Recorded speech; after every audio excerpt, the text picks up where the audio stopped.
Em 1935, o Hotel President, na cidade de Kansas, que fica entre os estados de Missouri e Kansas, nos Estados Unidos, foi o palco de um crime terrível, parecido com uma daquelas cenas de filme slash. Porém, o mais intrigante é que quando a polícia chegou ao local, a vítima ainda estava viva e consciente, e, portanto, teve a oportunidade de dizer o nome do responsável pelo ataque sofrido. Mas quando a polícia perguntou o que tinha acontecido, sua resposta foi absurda e sem nenhum sentido. Essa é uma daquelas histórias cheias de mistérios, de personagens e reviravoltas. Então, me acompanhe agora no caso do quarto 1046.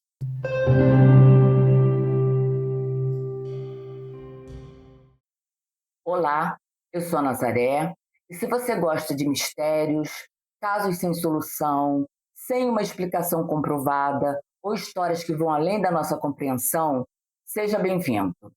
E já vou aproveitar para pedir o seu like, porque isso ajuda muito o canal. E agora vamos ao mistério de hoje. Era 2 de janeiro de 1935, as pessoas ainda estavam comemorando a chegada do novo ano, quando um homem, aparentando um pouco mais de 25 anos, entrou no Hotel President. O rapaz chegou por volta das 13h20 da tarde e se apresentou na recepção como Roland T. Owen. De acordo com o depoimento dos funcionários, ele era alto, robusto, tinha uma voz rouca e as suas orelhas tinham deformações parecidas com as orelhas de pugilista. Ele também possuía uma cicatriz horizontal do lado esquerdo da cabeça. Ele estava vestido em um elegante terno preto e, durante seu check-in, ele pediu que lhe dessem um quarto em um andar alto e, de preferência, que as janelas não fossem voltadas para a rua. Então lhe deram a chave do quarto 1046. Roland foi acompanhado por um funcionário até o seu quarto. Ele parecia uma pessoa simpática, sempre puxando assunto, gente boa. E ao entrarem no quarto, o funcionário notou que ele não tinha bagagem, mas viu quando ele tirou de um dos bolsos do terno um pente, uma escova de dente, uma pasta de dente e colocou no banheiro. Aí, no dia 3 de janeiro, por volta do meio-dia, que é um horário que geralmente os hóspedes não estão no quarto, a camareira Mary foi limpar, né, o quarto 1046. Ao chegar lá, ela deu de cara com o Roland, sentado na cama, que ainda estava arrumada. Ele parecia estar nervoso, as persianas da janela estavam totalmente fechadas e só tinha uma pequena lâmpada iluminando o ambiente. Enquanto ela estava fazendo o seu trabalho, ele teve que dar uma saída. Mas antes, pediu que ela, ao terminar o seu serviço, não trancasse a porta ao sair, porque ele estava esperando um amigo. E deixou então um bilhete na cabeceira escrito: Dom, volto em 15 minutos, aguarde. Por volta das 16 horas desse mesmo dia, quando a camareira Mary retornou ao quarto para trocar as toalhas, a porta ainda estava destrancada. Roland agora estava deitado na cama, que ainda estava arrumada, só que dormindo, e o bilhete que ele tinha deixado para o Dom continuava ali, na cabeceira da cama. No dia 4 de janeiro, às 10h30 da manhã, quando a mesma camareira foi fazer a limpeza no quarto de Roland, ao chegar lá, a porta estava trancada pelo lado de fora, o que indicava que o hóspede tinha saído. Mas ao entrar no quarto, ela levou um susto. Ela deu de cara com o Roland, sentado em uma cadeira no canto do quarto e no escuro. Ela começou a fazer o seu serviço, logo depois o telefone tocou e ela pôde escutar Roland dizer: Não, Dom, não, não quero comer, não estou com fome. Ao deixar o quarto, a camareira percebeu que tinha alguma coisa de errado, porque se o quarto estava trancado pelo lado de fora, é porque alguém tinha deixado ele lá, tinha trancado ele lá. Mais tarde, nesse mesmo dia, quando ela retornou para deixar toalhas adicionais, né, para o quarto de Roland, Ao chegar, ela escutou a conversa entre dois homens. Ela bateu na porta, se identificou, disse que estava ali só para entregar as toalhas. Um dos homens, que pela voz não era o Roland, respondeu de forma ríspida: "Nós aqui não precisamos de mais toalhas. Vá embora."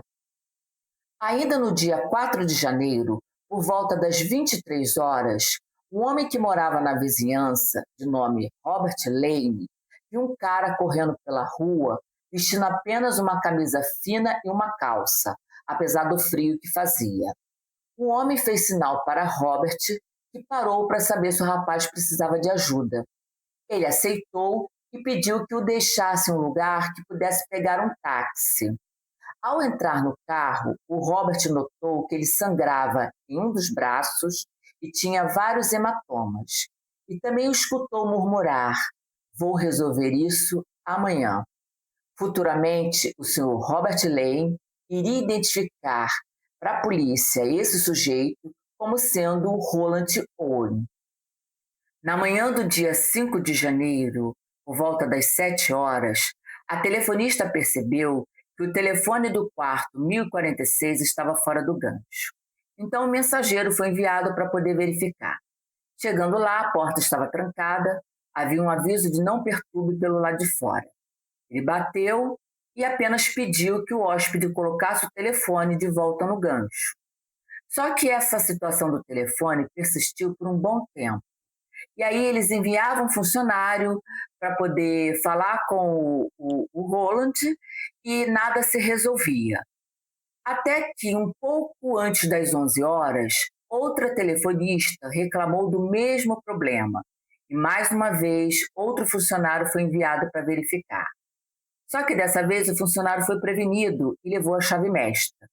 Chegando lá, bateu na porta, não foi atendido, então ele abriu a porta com a chave mestra e, ao entrar no quarto, ele se deparou com um cenário de horror. Havia sangue por todo lado. Roland estava nu no banheiro, de joelhos e com a cabeça apoiada na banheira. Havia uma corda em volta do seu pescoço e em volta dos seus pulsos. Vários hematomas, fratura craniana e vários golpes provocados por um objeto cortante. Um desses golpes atingiu seu peito, acima do coração, e o outro perfurou o pulmão. Essa informação foi dada posteriormente pelo médico que fez a sua autópsia. A polícia foi chamada e chegou em poucos minutos. E ao ser questionado por quem tinha feito aquilo com ele, a sua resposta foi a seguinte: "Ninguém. Eu caí sobre a banheira." Roland foi levado às pressas para o hospital, mas durante o caminho ele entrou em coma e em seguida veio a falecer. Foi feita uma investigação minuciosa, mas nada que pudesse esclarecer o caso foi encontrado. A arma do crime sumiu, não tinha uma peça de roupa e até o sabonete, o shampoo e as toalhas do hotel desapareceram. No local também não foram encontradas pegadas e as impressões digitais achadas no telefone e que, na opinião da polícia, eram digitais femininas, não puderam ser identificadas, provavelmente porque o telefone estava sujo com o sangue de Roland. Apenas um grampo de cabelo, uma etiqueta de uma gravata, um cigarro parcialmente consumido, um pequeno frasco com ácido sulfúrico diluído e um copo de vidro quebrado foram os únicos objetos achados dentro do quarto. Durante as investigações, uma hóspede do hotel chamada Jean, e que estava no quarto 1048, relatou que na madrugada do dia 4 para o dia 5, ela ouviu vozes exaltadas vindo do quarto 1046, e que uma dessas vozes era de uma mulher. Uma outra moça que trabalhava como acompanhante e que passava pelo corredor, do quarto 1046 às 2 horas da madrugada, relatou em depoimento que ouviu barulhos estranhos, como uma pessoa se debatendo, gemidos de dor, barulho de água, e depois tudo ficou em silêncio. O corpo de Roland Foi levado para a funerária e ficou lá um bom tempo, na esperança de que alguém o reconhecesse. A sua história e foto foram amplamente divulgadas pelos meios de comunicação na época. E aí veio à tona que, na verdade, Roland T. Owen não existia, pois em cada lugar ele se apresentava com um nome diferente. No início de março, quase 2 meses após o seu falecimento, como o caso continuava sem pistas, a polícia liberou o corpo para ser enterrado no Memorial Park em um túmulo sem identificação. A notícia foi divulgada e, durante os preparativos, o chefe da funerária recebeu um telefonema anônimo de um homem que pediu para que o enterro fosse atrasado para dar tempo dele enviar o dinheiro para custear um enterro mais decente para Roland. Esse anônimo também afirmou que Roland T. Owen era o seu nome verdadeiro. Então o chefe da funerária perguntou se ele sabia o que tinha acontecido. E ele respondeu que Roland se meteu em uma enrascada. Se envolveu com uma mulher estando noivo de outra. E aí acrescentou: quem trai geralmente recebe o que merece. Por fim, o chefe da funerária concordou em esperar um pouco mais até que o dinheiro fosse enviado. Não demorou muito para o dinheiro chegar via correio especial de forma anônima. Também foram enviadas para o enterro 13 rosas do tipo beleza americana, que são aquelas rosas de vermelho intenso, e junto com as rosas, um bilhete escrito Ame para sempre, Luiz. No final de 1936, uma mulher chamada Eleanor Ogletree entrou em contato com as autoridades do estado de Kansas, dizendo que ficou sabendo sobre o caso de Roland e que, pela descrição dada, inclusive a cicatriz na cabeça, ela desconfiava que podia se tratar de seu irmão desaparecido, Artemus. Então, as autoridades pediram que ela enviasse uma foto, o que foi feito pela sua mãe, Ruby. Ao receber a foto, as autoridades confirmaram que aquele rapaz era o Roland, ou Artemus. Ruby, então, contou para as autoridades que seu filho saiu de casa em 1934, com 17 anos, para viajar de carona até a Califórnia. Mas que em 1935, ou melhor, em agosto de 1935, ela recebeu uma carta de um rapaz chamado Jordan, que dizia que Artemus tinha salvado a vida dele no Egito, que ele tinha casado com uma mulher rica do Cairo, que estava muito feliz, mas que tinha perdido um dedo, o que o impossibilitava de escrever cartas para ela. Ruby procurou o consulado do Egito nos Estados Unidos, mas não conseguiu localizar o Artemus. Além disso, em agosto de 1935, Roland, ou Artemus, já havia falecido. O caso foi dado como encerrado, entre aspas, porque várias lacunas não foram preenchidas. Por exemplo, quem é Dom ou Luiz? Será que Roland realmente perdeu a vida por causa de um triângulo amoroso? Por que Roland ou Artemus usavam tantos nomes diferentes? E esse Jordan, qual a sua intenção com tantas mentiras? Um outro detalhe que me chamou a atenção é que o Artemus saiu de casa em 1934 com 17 anos. E o Roland foi descrito no início de 1935 como um homem feito com mais de 25 anos.